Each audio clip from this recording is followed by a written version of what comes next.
Okay, so do you guys know who Mark McGuire, Sammy Sosa, Roger Maris, or Barry Bonds are, or Babe Ruth? Oh, baseball side. They're all baseball players that hit a lot of home runs. Okay, and they all are people that had. Well, I guess Sammy Sosa did not have the home run record ever, but there was one year where him and Mark McGuire both broke the all-time home run record in a season in the same season. There might have been steroids involved in that. Maybe, just maybe. But so his name ends up in here because the record was 61. He hit 66 and McGuire hit 70 Oh, in the same season. So, and then a couple years later, Barry Bonds, also probably with steroids, hit 73. So we are going to compare Barry Bonds and do you guys know who Hank Aaron is? At the time of the publication of this book, Hank Aaron had the career record for most home runs in a career. Okay? So this is a stem and leaf plot of Barry Bonds' home runs. Now, this is only through the year 2001, and this data does change if you include 2002, 2003, and 2004. Okay? So, we're going to be looking at measures of center. One measure of center is the mean. You guys know how to find the mean. The mean is notated with the X bar. Okay? You are expected to know that from now on. This is probably a formula you might see, or you might see it notated. Sum of each term times 1 over n. Okay?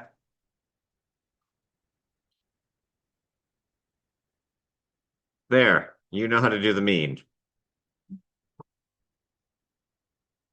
So if you want to find the mean of Barry Bonds' home runs, you add them up, you get 35.4. Here is Hank Aaron's home runs over his career.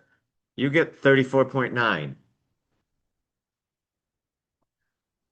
So Barry Bonds averaged more home runs per year than Hank Aaron. Um, if you take Barry Bonds without his 73 home run season, his average drops from 35.4 to 32.9.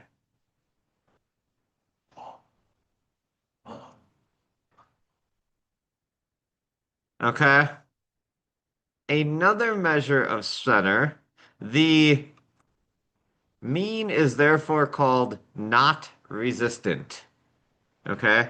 You're going to be asked, are things resistant? Resistant means it's not massively affected by an outlier. Barry Bonds went up 2.5 because of his average went up, his mean went up 2.5 based on an outlier. so it's not resistant. If it is affected, okay, resistant means it's not affected by outliers or not drastically affected by outliers. Okay. The median is a measure of center that is not drastically affected by outliers. Okay, because it's the middle number, right? Okay, yes, you add one outlier on the end. What it means by resistant is if that outlier were in the more normal range, it wouldn't affect it. Versus that one outlier. Can you think of a good national statistic that is massively affected by outliers? And so they don't actually ever report this.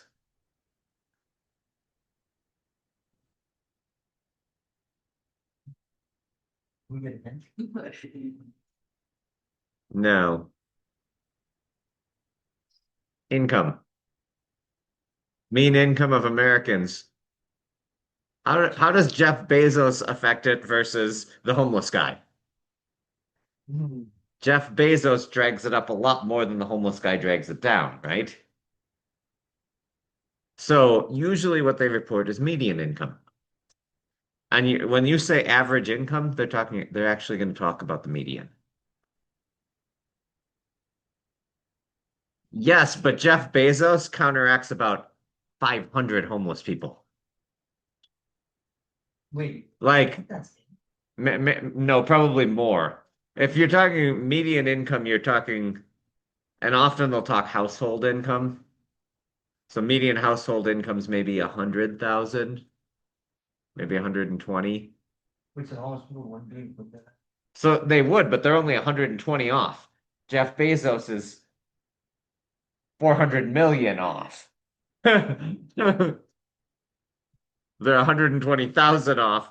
He's And actually homeless people usually aren't zero. They get their check from a lot of them get their check from the government for either for welfare or a lot of them get a disability check from the military, but it's just not enough to actually have a place to live. Or in some cases, it's not enough to afford drugs and a place to live. And which is sad. And then you meet them and you understand how much fighting in some of these wars has really screwed them up. But that's for another time. And then. So median. How do you guys find the median? Do you have to put the numbers in order? I point that out because if I don't, somebody won't. What if there's an even number of numbers? So then you take the middle two.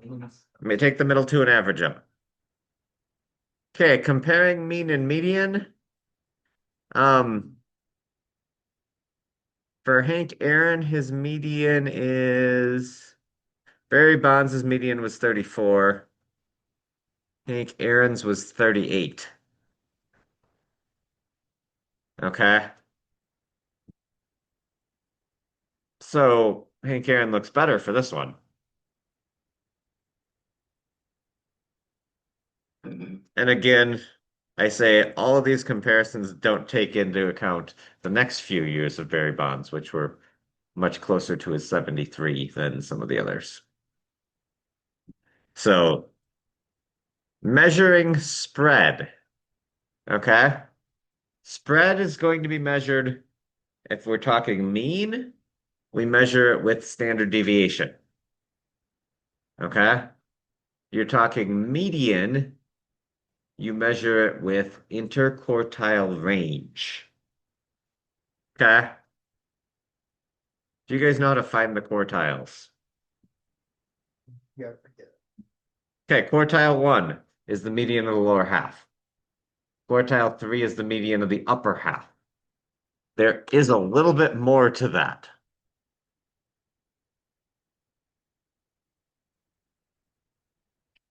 So quartiles, quarters, upper half. So quarter one, the 1/4 mark. Median, the 1/2 mark. Quarter three, the 3/4 mark. The interquartile range. hmm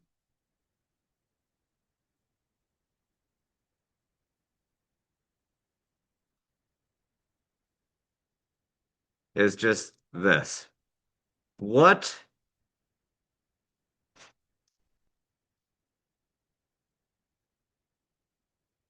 and we'll just abbreviate it IQR. What percent of my data lies between Q3 and Q1? A lot.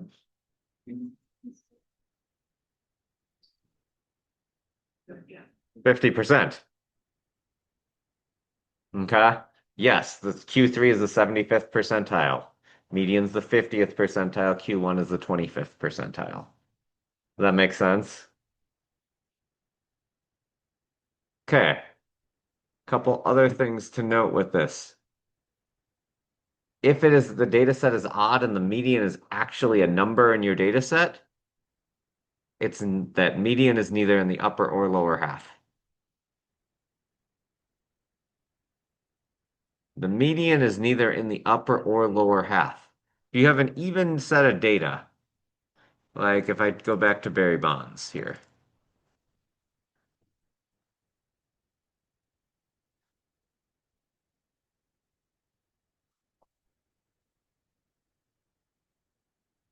This is how I find the median.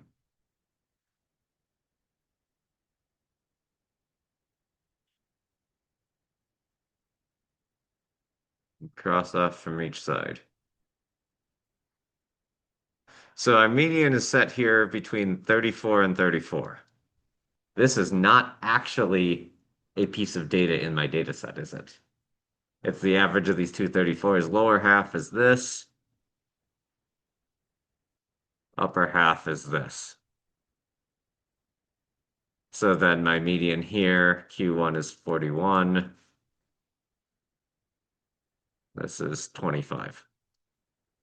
Okay. So I'm just Q1 median in the lower half.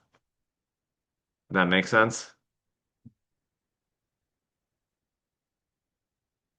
That interquartile range would be, this is going to come up again later, but 41 minus 25 is, the interquartile range is 16. It's not 41 minus 25. It's the number of actually subtracting it. Okay. Don't give it as a range, give it as a number.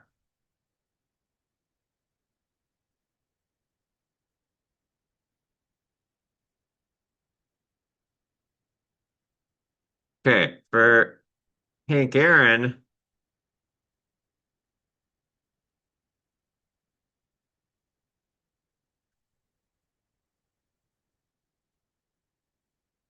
there were a lot of 44s, yes. That's a perfect example. Okay. 38 is actually in the data set. It's the middle of an odd set, right? So my lower half is this. My upper half is this. So when I'm finding the quartiles,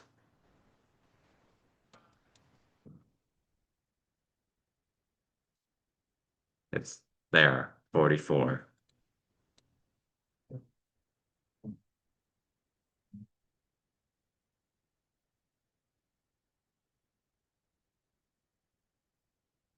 That makes sense?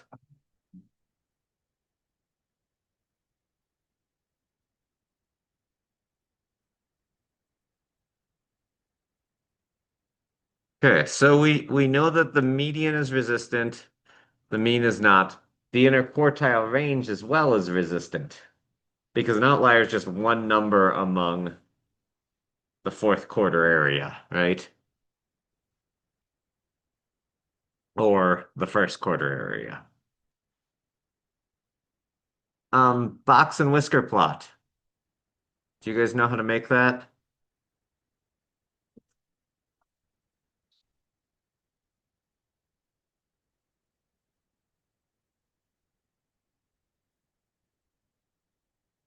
Min, Q1, median, Q3, max. This is also called the 5-number summary.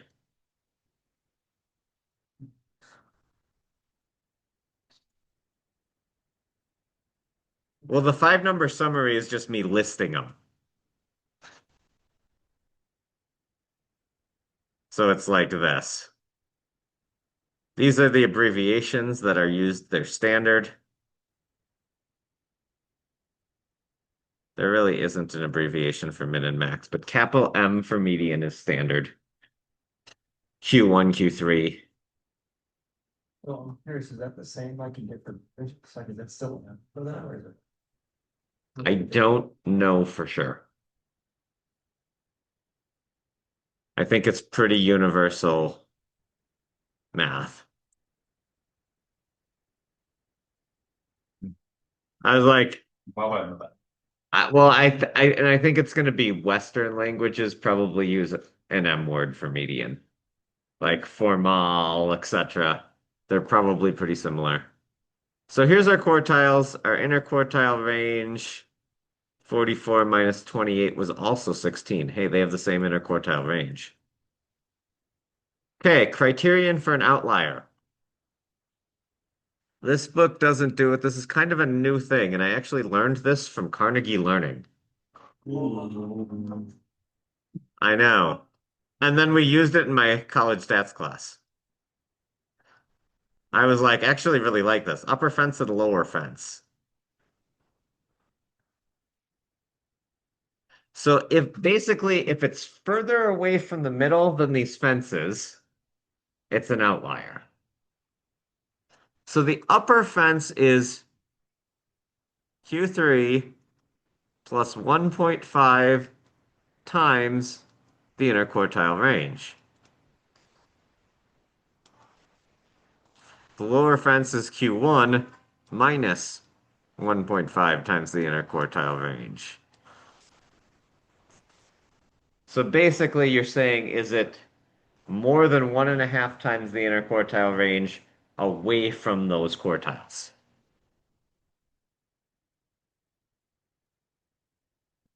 So if we look at Barry Bonds, quartile 3 was 41. 1.5 IQR is 24 plus 65. Anything past 65, not included at 65, is an outlier. So 73 was an outlier. Okay. If I had another year up there, I'd have to recheck because my quartiles might change. I can't, I'm not sure. My lower cutoff was 1. He did not have anything, he did not have any seasons with 0. With a lot of data like this, you'll end up with the lower fence being in the negatives, which doesn't make any sense. The outliers tend to be on the top. Okay, 5 number summary. The other thing you need to know about box plots is the modified box plot. Oh, yeah. Box and whisker plot. So here they are on the calculator. And we're gonna go make them on the Inspire.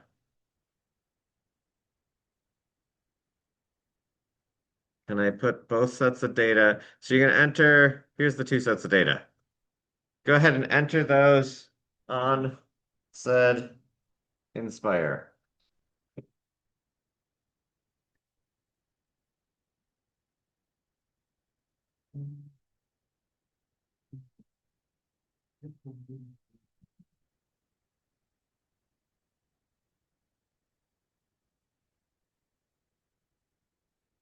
Mr. Barry Bonds. The first one is Barry Bonds. Yes. It's nicely ordered. If it's not and you need it ordered, I'll show you how to do that. Yes, your calculator will sort for you. Your calculator is amazing. 234s. nice thing. There are 16 for bonds. I think there's 23 for Aaron.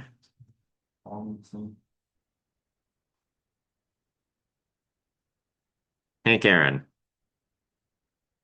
Uh-oh, I've got too many. You should always use 2 letters.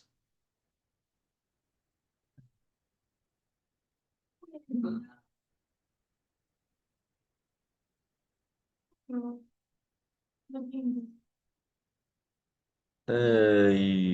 is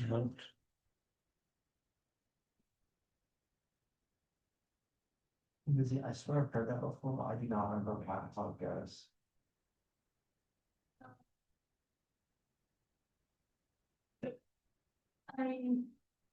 song that has it, but I can't sing it quick.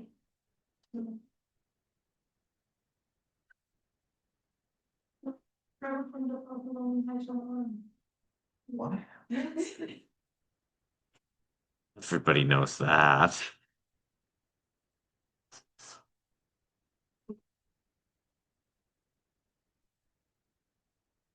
Well, he had two arms when he started playing for them. One. Uh, accident. Uh, He still did for a long time.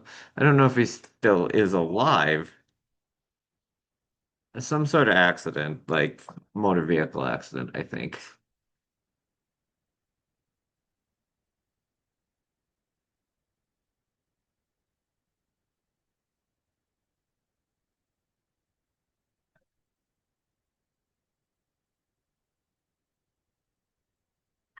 Okay, so we've got both of these.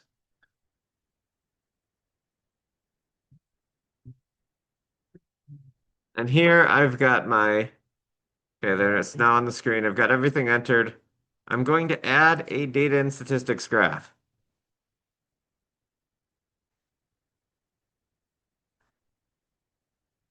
Let's put bonds here.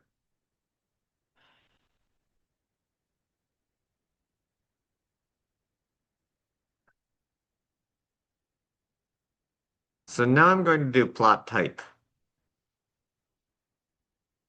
Box plot. This does what's called a modified box and whisker plot, or a modified box plot, where it puts a dot at all the outliers.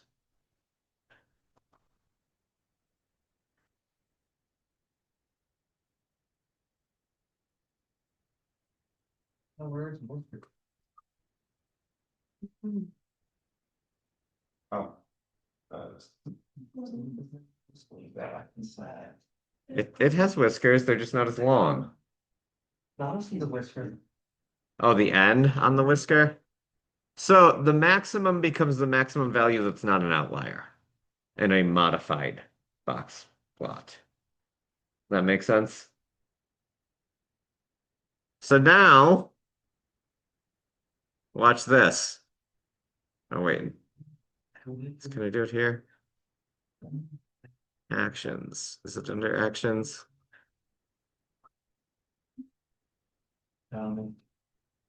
Add X variable. So menu, plot properties, add X variable.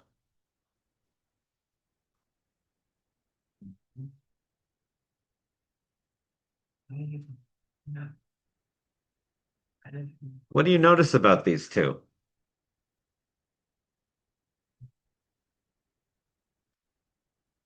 So the middle of Hank Aaron's was significantly better, wasn't it?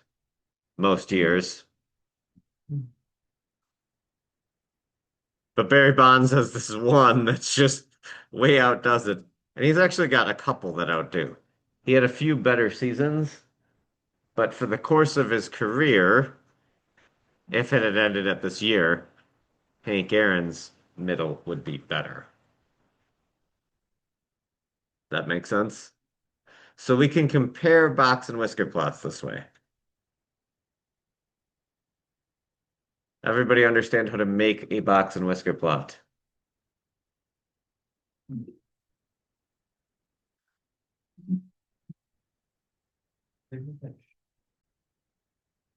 So it won't look right if you don't enter the data correct.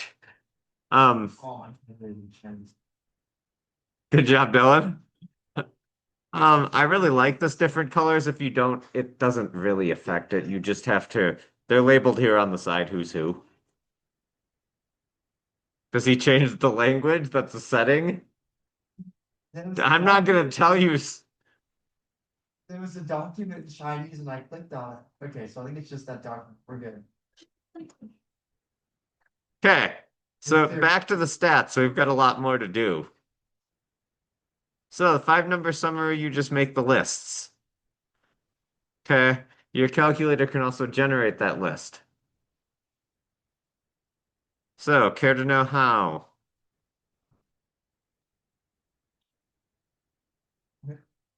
Okay, well, I will show you once I talk about standard deviation, because it generates the same thing. Okay.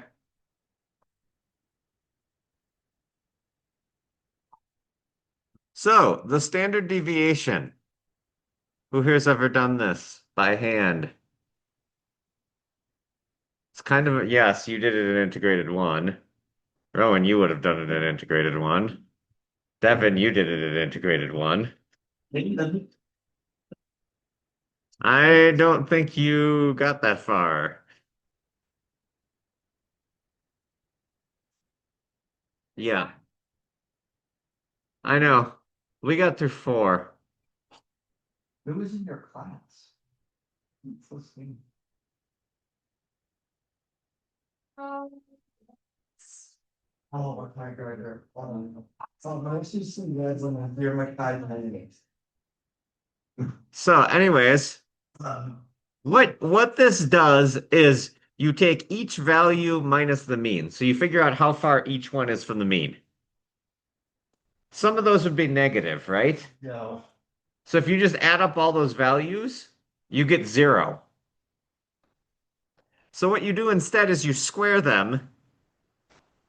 You add them all up. So that's where the sum comes in.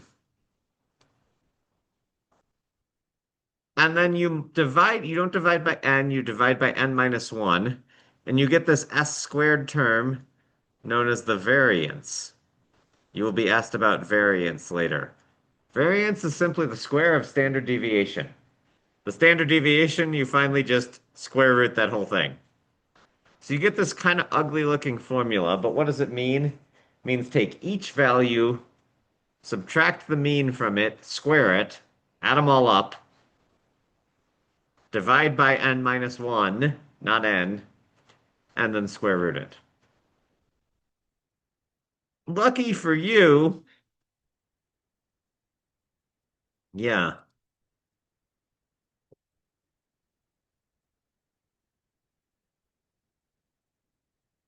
Lucky for you, I'm not even going to make you do one by hand.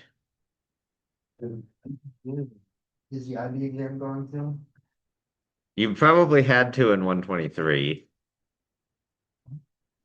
Rowan probably had to when she took that. I think Mr. Klein is made them do some by hand. Where'd you? We don't have enough time for that. That's what it boils down to. So this is what you'll often see it written out as tables. Here's the deviation, far each one is from the mean.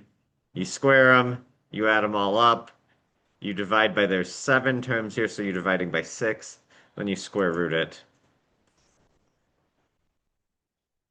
So let's do it on the calculator. So you see what the deviation means? It's literally how far is each point from the... So, on your calculator, let's add a calculator page. I think I already have one.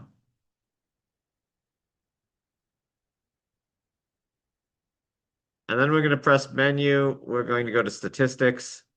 Stat calculations. One variable statistics. We're going to do for 2 lists right away, because I think this calculator is cool and can do both of them.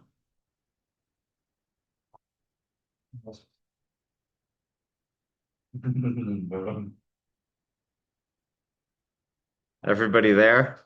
Uh-huh.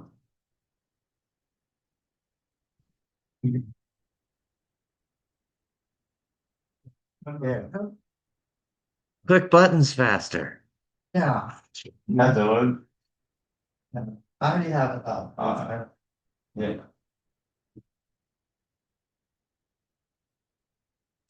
And then you wanna compare.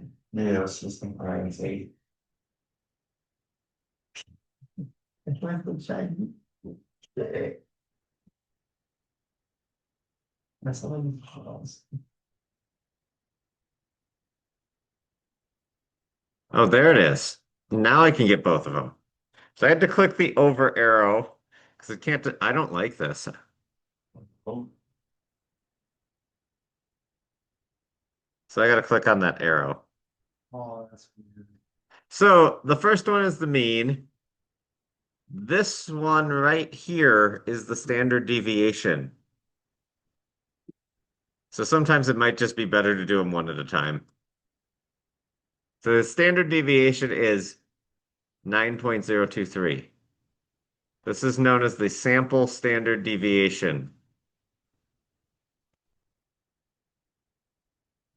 This one for future is known as the population, but you don't, who cares?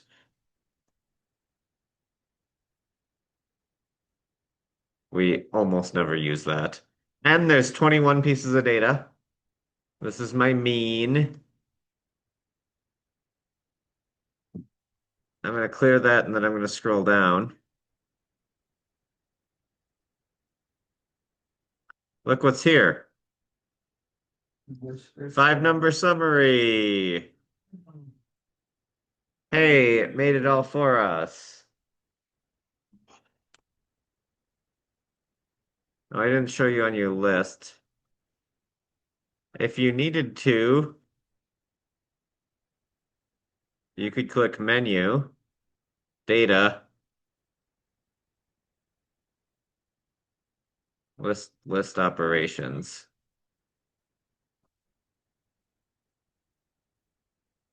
Where is it? Actions, sort. Okay, it's under actions. If it's not in order and you want to sort it, yeah. Notice I did have to go.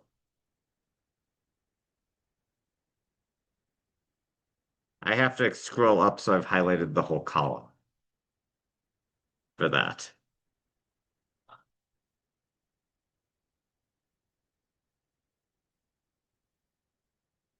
Does this make sense so far? Degrees of freedom. Here's the first time. This isn't where we're really gonna. Degrees of freedom is almost always n minus 1. Okay.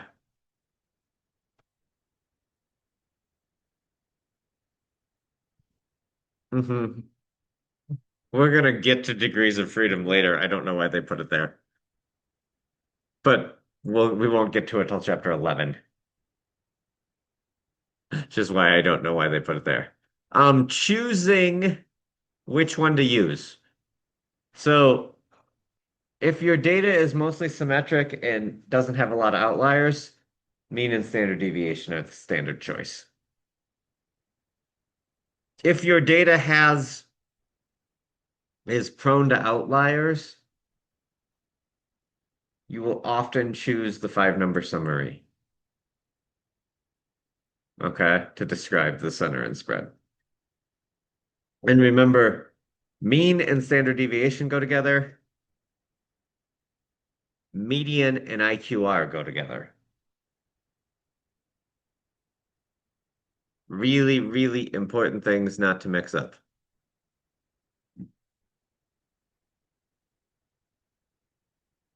Okay, changing a unit of measurement.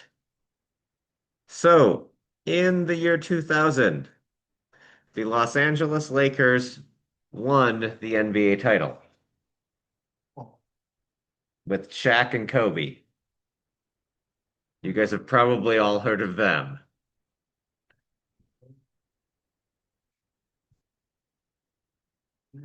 So, this was their salaries.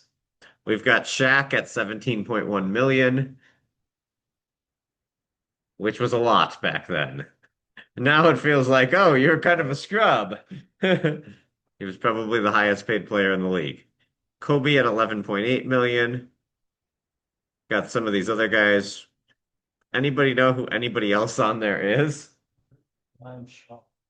You've heard of Brian Shaw? Fisher. That sounds like a basketball Ron name Harper. I've heard like Devin say. You heard of Ron Harper? Okay. He spent a lot of time with Michael Jordan in the Bulls. Robert Horry made a lot of big shots in his life. Oh, I'm thinking of Brendan Shaw. He does tires. Yeah, I don't think you're thinking of that Brian Shaw. Well, AC Green. also was famous from the 90s. He was probably near the end of his career then. Derek Fisher made a lot of big shots in playoff games. Um, so we can make here a stem and leaf plot. So winning the NBA title gives you a bonus for playing in the playoffs. This middle stem and leaf plot applies a bonus of $100,000 to each person's salary. Sounds nice, huh? Can I get that bonus?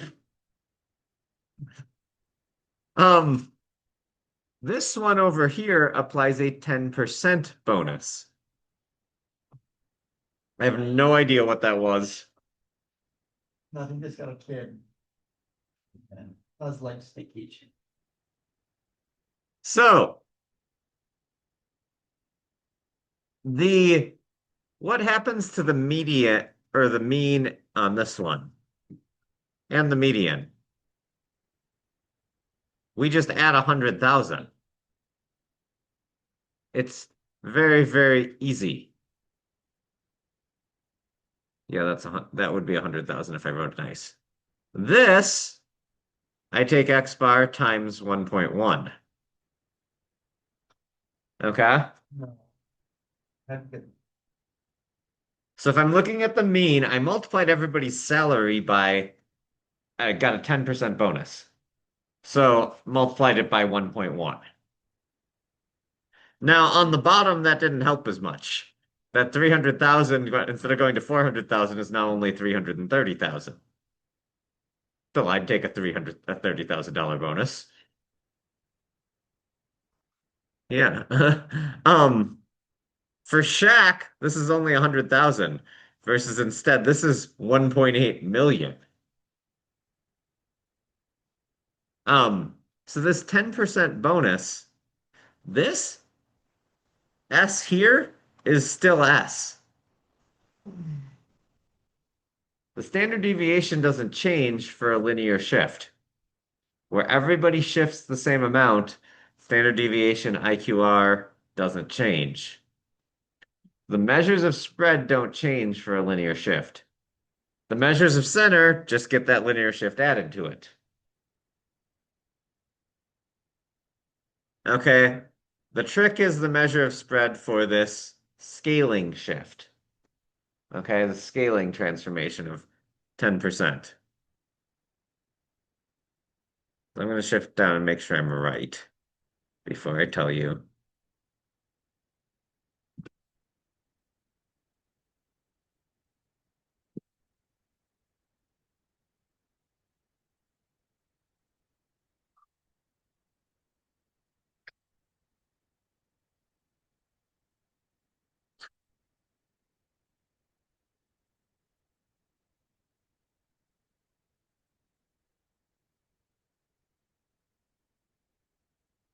Wait, where does it say it? I believe you multiply by 1.1 squared for the standard, multiply the standard deviation by 1.1 squared.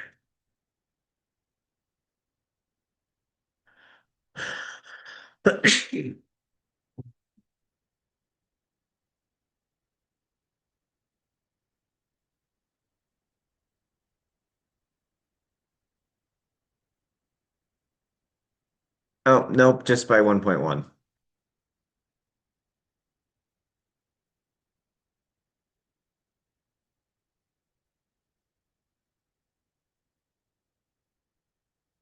Okay.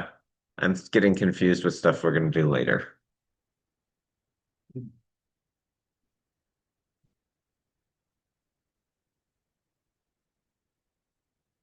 Okay, that makes sense.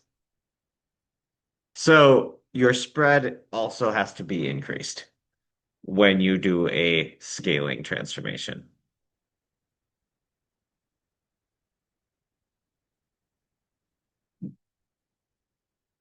Okay. Comparing distributions. This is stuff we'll often be interested in. This is where charts really help. but the combination of charts and numbers is kind of our ideal. Okay? So here we've got colors of cars versus trucks. We can see that trucks, apparently white was liked a lot this year. Why on earth you would want a white truck? I don't know.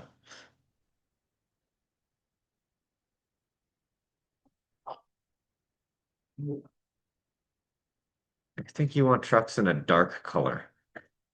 And maybe not black, because black shows salt and snow really well. Um, I Bro. My was like, apparently they're popular. I don't get it. truck is black. And I think my dad took. Oh, wait, no, never mind. This is 1998. 3 years off. My truck is not this new. 1980. It's What's tan. Placed on? What? Placed on it, is it like new everything? No, new. Well, my father-in-law replaced the engine, I guess. Oh, okay, so. But the truck itself has less than 100,000 miles on it. Wait, we need to replace the engine? Yeah, it was a railroad truck and it would sit idling apparently for keeping the people warm while they'd sit and wait for things. It doesn't feel car. Um, But yeah, a lot of stuff needs, like the tires need to be replaced. I mean, it's pretty rusty, and it gets terrible gas mileage, That's DCS. but it gets, drives heavy loads. So, um, here, this is an interesting study. A study in Switzerland examined the number of C-sections for baby deliveries by doctors. Here are the data for 15 male doctors. Here is the data for 10. Is it 10? I think it's for female doctors. So, one way of comparing them is side by side stem and leaf plots. It's also those bar charts. It's also box plots. What do you notice about these? Men made a lot more. Men did a lot more C-sections than the women. The female doctors tended to prefer having the females have natural births. What is missing from this data? What might be relevant information that's not here? Like the total number of surgeries they did.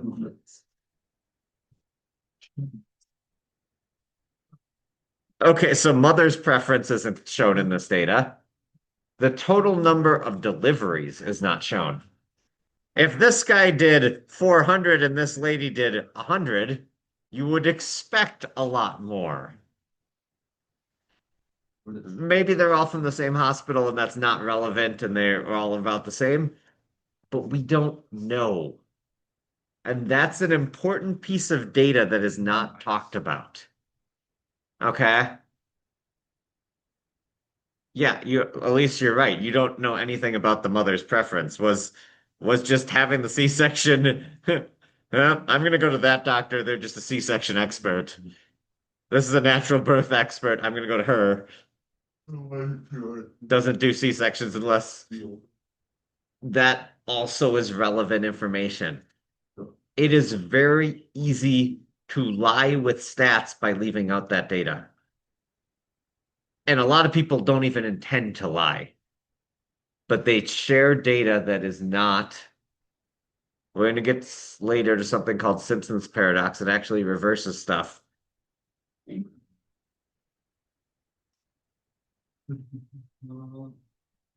Okay, we're going to get to something later, and you'll actually get your data reversed because you don't know all the data. Your data looks backwards of what it actually should be. Because stuff gets mixed together. If we look at our 5-number summaries, we can see pretty massive differences. The middle isn't as big of difference as if you look at those there's a couple of outliers here. I think these top two are both outliers. Okay. And you don't know, I mean, we also don't know, is that especially high risk? Does that doctor specialize in high risk pregnancies or those two? And if they do, that's probably the preferred method. So it's important always to look and know what you're looking at. Okay. To not just, okay, that was kind of the end of the section, but to not just look at this data and focus in on this data. And yes, when you're doing math questions, that's what you do. You focus in on this data. But when we talk about real life, it's a really important part of an IB education. We need to be able to see bigger pictures. Okay. And when you focus in exclusively on this data and you analyze only this, and you sometimes don't see the big picture and you make bad conclusions. Okay, that is your lesson on 1.2.